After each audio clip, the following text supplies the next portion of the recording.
ओम शांति। सृष्टि रचयिता ज्ञानर सागर परमात्मा पितांकर ज्ञानी आत्मिक संतान मानंकु संगम जुगी शुभ सकाळर शुभ अभिनंदन शुभेच्छा सुस्वागतम सुप्रभात। गीतारे कहा जाइछि जहा बीतीगला भल जहा हेउछि भल आगकू जहा हेबो ताहा मध्य भल। यह वास्तव में हृदयंगम करने आवश्यक। केवल पढ़ीदेले बा शुणीदेले जे भल हो ताहा नुहे। यह केउ उद्देश्य कहा जाइछि काहीकि कहा जाइछि ताहा बुझिबा नितांत आवश्यक। ईश्वरंकर एई रचनार सृष्टि एक रंगमंच। एठारे प्रत्येक आत्मा जणे जणे अभिनेता ए शरीर रूपक पोशाक पिंधि अभिनय करुछंती। सृष्टि नाटकर चक्र घूरी चलीछि अविराम गतिरे। सत्य त्रेतया द्वापर कली पुनः पुनः पुनरावृत्ति हो चलीछि निर्भूल भावरे जेपरी टेप रेकर्डर टेप चली थाए। जेउ समय रे जहा घटी थिला ताहा ही पुनरावृत्ति ही चलीछि। एथिरे किछि भी नूतनत्व नाही। जेपरी नाटकरे अभिनेता मानंकर अभिनय को देखि समस्ते मनोरंजन करिथांती, सेहीपरि एही सृष्टि नाटकरे प्रत्येक अभिनेता निज निजर अभिनय करुछंती। यह अविनाशी सृष्टि नाटक सबु हेउछि पूर्व प्रस्तुत। एथिरे आश्चर्य हेबार नाही, दुख करिवार नाही कि काहारी को दोषारोप करिवा मध्य उचित नुहे। कारण एथिरे एक गूढ़ रहस्य लुचि रहुछि। ताहा हेउछि कर्मर हिसाब किताब। समस्ते समस्तंकर पूर्व जन्मर ऋण सुझिबारे वर्तमान लागिछंती। एहा उपरे शास्त्र रे अनेक कहानी मान अछि। जेपरि रामायण रे कबंध राक्षसर कथा रहिछि। किपरि से गंधर्वरु राक्षस हेले जहार गोटिए आखि अंटा ठारू पाद पर्यंत नाही, निश्चल ही गोटिए जगार पड़ी रही थिबो। केवल दुई हाथ को इच्छा मुताबक प्रसारित करी शिकार करी भक्षण करुथाए। राम लक्ष्मण सीतांकु बनरे खोजुथिबा समय रे तांको द्वारा श्राप मुक्त हेइथिले एई गंधर्व रूपी कबंध राक्षस। एवं किपरि से राक्षस हेइथिले रामंको आगरे से बखाणी थिले कि कौतूहलवशत भयंकर रूप धारण करी ऋषि मुनि को भयभीत करैबार चेष्टा करुथिले।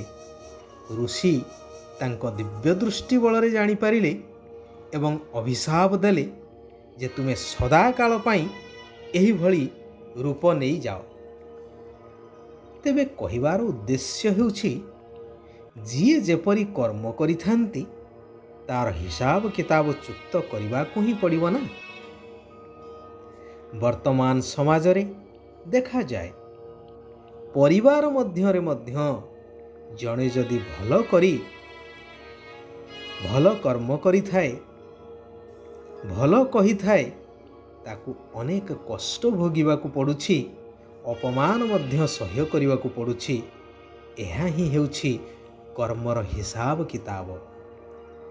जे एई सृष्टि नाटकर अटल नियम विषय रे अवगत सेमाने एथिरे विचलित होइबा परिवर्ते खुशी अनुभव करिथांती। कारण सेमानंकर निश्चयता थाए कि एहा मोर कर्मर हिसाब चुक्त हेउछि।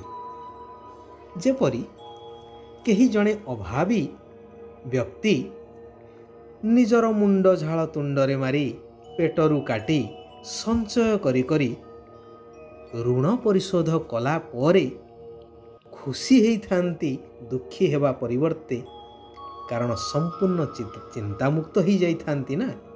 ଠିକ୍ ସେହିପରି ସେଥିପାଇଁ ଗୀତାର ସେହି ମହାନ ଉକ୍ତିର ଭାବକୁ ବାସ୍ତବରେ ବୁଝିବା ଦରକାର କି ଯାହା ବିତିଗଲା ତାହା ଭଲ, ଯାହା ଘଟୁଛି ତାହା ମଧ୍ୟ ଭଲ, ଆଉ ଆଗକୁ ଯାହା ଘଟିବ ତାହା ଆହୁରି ଭଲ।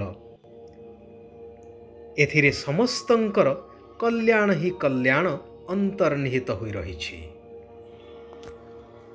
ନିରାକାର ଶିବ ଭଗବାନ କଳିଯୁଗର ଅନ୍ତ ଏବଂ ସତ୍ୟଯୁଗର ଆରମ୍ଭ ଏହି କଲ୍ୟାଣକାରୀ ପୁରୁଷୋତ୍ତମ ସଙ୍ଗମ ଯୁଗରେ ଆସି ସ୍ମୃତି ଦେଉଛନ୍ତି କି ତୁମେମାନେ ମୋର ଆଦି ସନ୍ତାନ ହିରୋ ପାର୍ଟଧାରୀ, ଅର୍ଥାତ୍ ସତ୍ୟ ଯୁଗରେ ଦେବୀ ଦେବତା ପଦଠାରୁ ଆରମ୍ଭ କରି 4 ଯୁଗ ଅତିକ୍ରମ କରି ଏହି ସଙ୍ଗମ ଯୁଗରେ ବ୍ରହ୍ମା ମୁଖବଂଶାବଳୀ ଶ୍ରେଷ୍ଠ ବ୍ରାହ୍ମଣର ପାଟ ବଜେଇଲା ବାଲା। ତେଣୁ ଏବେ ମୋର ନିର୍ଦ୍ଦେଶ ମାନ, ତେବେ ବିକାରର ଯନ୍ତ୍ରଣାରୁ ମୁକ୍ତ ହେଇପାରିବ। ପ୍ରଥମ କଥା ହେଉଛି, ମୁଁ ଯେଉଁ ଜ୍ଞାନ ତୁମମାନଙ୍କୁ ପ୍ରଦାନ କରିବା ପାଇଁ ଆସିଛି, ତୁମକୁ ଏହି ଅନୁଷ୍ଠାନ ଅର୍ଥାତ୍ ପ୍ରଜାପିତା ବ୍ରହ୍ମାକୁମାରୀ ଈଶ୍ୱରୀୟ ବିଶ୍ୱବିଦ୍ୟାଳୟର 7 ଦିନର ପାଠ୍ୟକ୍ରମକୁ ଭଲ ଭାବରେ ବୁଝି ସେହି ଅନୁସାରେ ଚାଲ, ଯଦ୍ୱାରା ତୁମେ ନିଜକୁ, ନିଜର ପ୍ରକୃତ ପିତାଙ୍କୁ ଏବଂ ଏହି ଅବିନାଶୀ ସୃଷ୍ଟି ନାଟକର ରହସ୍ୟକୁ ସହଜରେ ଜାଣିପାରିବ ଏବଂ ନିଜର ଆଦି ସ୍ୱରୂପର ସ୍ମୃତି ଦ୍ୱାରା 5 ବିକାରର ରୋଗ ସମ୍ପୂର୍ଣ୍ଣ ତୁମଠାରୁ ଦୂରୀଭୂତ ହୋଇଯିବ। ଶାସ୍ତ୍ରରେ ଉଲ୍ଲେଖ ଅଛି, ବିଶ୍ୱାସେ ମିଳଇ ହରି ତର୍କେ ବହୁଦୂର।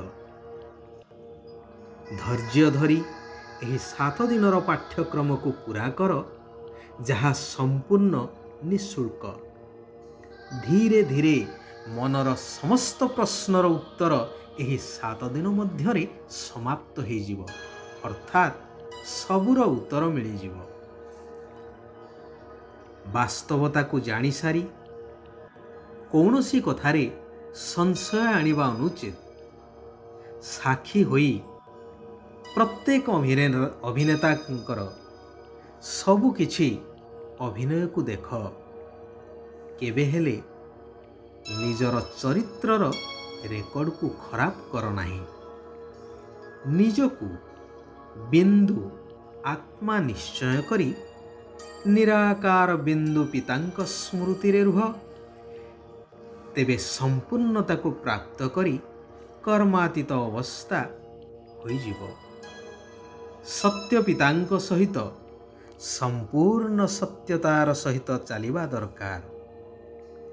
ଶିବ ବାବା କହୁଛନ୍ତି, ସନ୍ତୁଷ୍ଟତା ରୂପୀ ସମ୍ପତ୍ତି ଦ୍ୱାରା ବିନାଶୀ ଇଚ୍ଛା ଗୁଡ଼ିକୁ ସମାପ୍ତ କରୁଥିବା ସଦା ସନ୍ତୁଷ୍ଟମଣି ହୁଅ। କୁହାଯାଏ, ଯିଏ ସଦା ସନ୍ତୁଷ୍ଟ ତା ପାଖରେ ସବୁ କିଛି ପ୍ରାପ୍ତ ହୋଇଥାଏ। ଅସନ୍ତୁଷ୍ଟ ଆତ୍ମାର ଇଚ୍ଛା କେବେ ହେଲେ ପୂରଣ ହୋଇନଥାଏ, କାରଣ ଗୋଟିଏ ଇଚ୍ଛା ପୂରଣ ହେଲେ ଆଉ 10ଟି ଇଚ୍ଛା ଉତ୍ପନ୍ନ ହୋଇଥାଏ। ସେଥିପାଇଁ ବିନାଶୀ ଇଚ୍ଛା ଗୁଡ଼ିକୁ ଭୁଲିଯାଅ, ତେବେ ଅବିନାଶୀ ପ୍ରାପ୍ତିର ଅଧିକାର ପ୍ରାପ୍ତ ହୋଇଯିବ। ଯଦି ସ୍ମୃତିର ସୁଇଚ୍ ସଦା ଅନ୍ ରହିବ, ତେବେ କେବେ ବି ମୁଡ୍ ଅଫ୍ ହେଇପାରିବ ନାହିଁ। ଆଚ୍ଛା, ଆଜି ପାଇଁ ଏଇଠାରେ ଆମେମାନେ ବିରାମ ନେବା। ଆସନ୍ତାକାଲି ପୁନଃ ଆମେମାନେ ସେହି କଲ୍ୟାଣକାରୀ ପରମାତ୍ମାଙ୍କର ଆଉ କିଛି କଲ୍ୟାଣକାରୀ ମହାବାକ୍ୟକୁ ଆଲୋଚନା ମାଧ୍ୟମରେ धारणा करिबा निज जीवन को श्रेष्ठ करने सहित सारा विश्वर आत्मा मानकर कल्याण करि चलिबा। ओम शांति, ओम शांति, ओम शांति।